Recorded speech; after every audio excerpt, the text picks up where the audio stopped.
Thoroughly clean the gasket surfaces and seal bore of the seal plate. The seal bore must be free of burrs and nicks, which could damage the seal. Inspect the seal plate for cracks, distortion, or erosion and replace it if defective.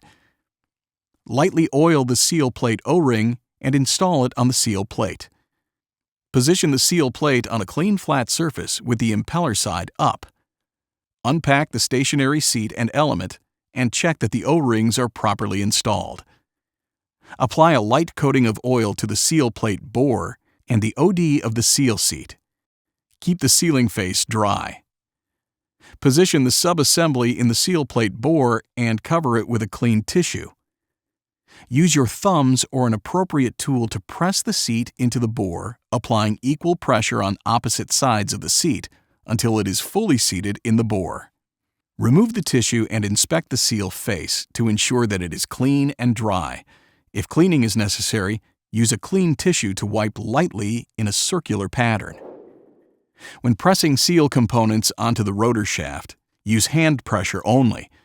A push tube cut from a length of plastic pipe will aid in installing seal components.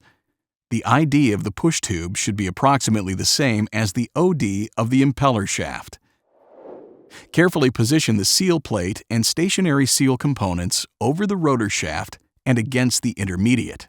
Be careful not to damage the stationary element or seal plate O-ring already installed. Unpack the rotating portion of the seal. Be certain the seal face of the rotating element is free of grit or surface damage. Apply a light coating of oil on the shaft and the ID of the bellows. Slide the rotating subassembly onto the lubricated shaft with the seal face down. Apply firm, steady pressure on the bellows retainer until it slides down the shaft and the seal faces contact each other. Slide the seal spring over the shaft and bellows retainer.